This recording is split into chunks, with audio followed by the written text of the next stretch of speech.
Radio Classique, Comment j'ai réussi avec François Geffrier. Et avec les conseillers HSBC, experts de vos projets. Jusqu'où peut-on aller quand on est bien informé ? Bonjour Marine Coty-Eslous. Bonjour. Bienvenue sur Radio Classique. Vous êtes cofondatrice et présidente de Lucine, un peu comme le prénom Lucille, mais avec un N à la fin.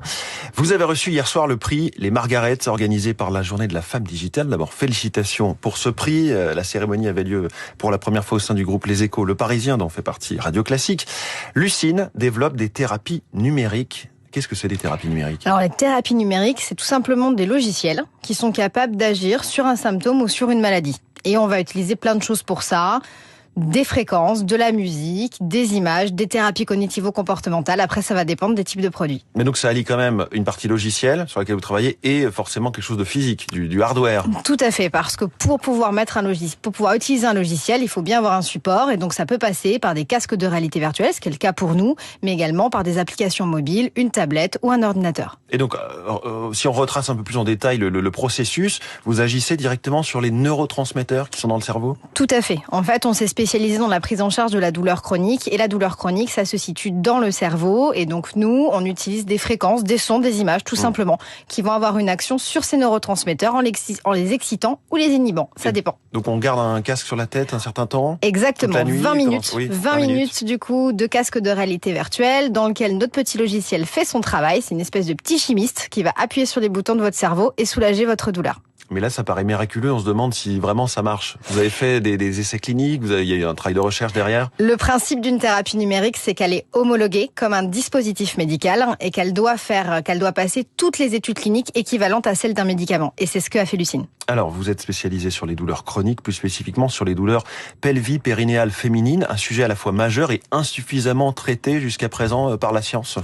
Effectivement, insuffisamment traité. Si on parle de l'endométriose, par exemple, dans lequel les douleurs pelvipérinéales sont extrêmement fortes, on en parle depuis un peu moins de 5 ans, oui. Alors que c'est une maladie, les premières traces de cette maladie datent de Cléopâtre. Le sujet commence tout juste à émerger et tout donc à fait. La science n'a pas encore traité la question. Effectivement, la question de la douleur est très très compliquée sur ces pathologies-là et de manière générale sur les pathologies ou les douleurs pelvipérinéales. Et c'est pour ça que Lucine s'est positionnée là-dessus.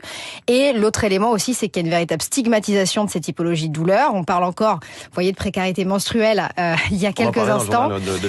Et effectivement, c'est assez bluffant de constater aujourd'hui que sur les 27% de la population mondiale souffrant de douleurs chroniques, 70% sont des femmes et aucun traitement n'a été spécifiquement dédié pour elles. Qu'est-ce qui vous a fait travailler au départ sur ce sujet ? Eh bien, parce que je suis moi-même patiente. Je suis atteinte d'un syndrome des lèvres dans l'os et d'une endométriose. Et je vous avoue que 3 mg de morphine par jour avec des effets secondaires dramatiques et quasiment pas d'effet sur mes douleurs, je trouvais qu'au XXIe siècle, c'était tout à fait déplacé. Sachant qu'on était capable de faire de l'IA, sachant qu'on était capable de faire des techniques médicales incroyables, mais on n'était pas capable de soulager la douleur. Non, il y avait quelque chose qui allait pas là pour moi. Oui, et dans votre parcours, vous vous êtes rendu compte que les process d'études à la fois du plaisir, la dopamine, comme de la douleur, pouvaient comporter des manques importants, des biais ? Tout à fait. En fait, de manière assez simple en laboratoire, lorsqu'on étudie le fonctionnement du cerveau, on va utiliser des fréquences sonores, des fréquences visuelles, des thérapies cognitivo-comportementales pour étudier ces phénomènes dans le cerveau.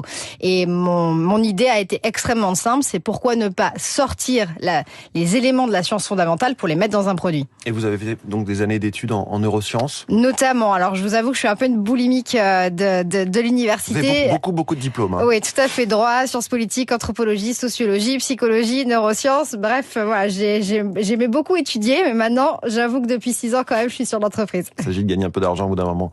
Je me demandais, parce que vous parliez de précarité menstruelle, et donc on parle de ce sujet des règles douloureuses, de l'endométriose. Quel est votre regard sur l'idée d'un congé menstruel qui existe dans d'autres pays ?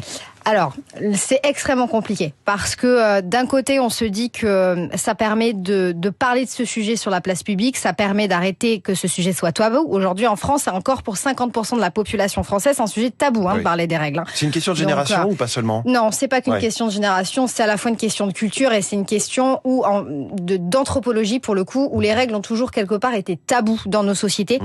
Et donc, effectivement, on n'en est pas encore sorti. Donc, à la fois, ça permet ça, à la fois, ça permet à ces femmes d'être complètement accompagnées, parce que lorsqu'on parle de règles, on pense tout de suite endométriose et pathologie, mais au-delà du fait que l'endométriose touche une femme sur 10, les douleurs menstruelles, ça touche 50% de la population active en France. Oui. Ça équivaut à peu près 30 jours de perte de performance pour chacune de ces femmes.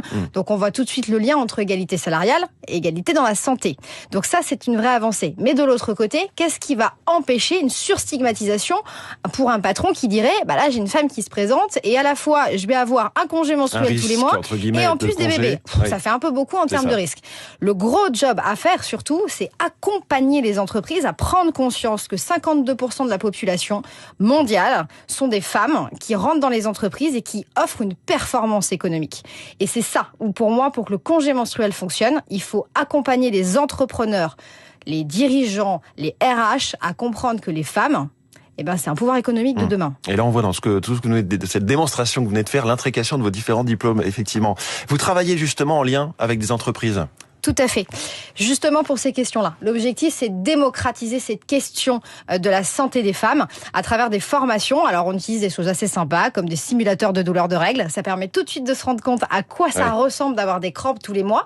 On peut même pousser jusqu'à un accouchement. Donc, c'est assez marrant. Et ça permet tout simplement de libérer la parole. Ça permet de discuter de ces sujets, du postpartum, de la préménopause. Et bien évidemment, ensuite, on propose de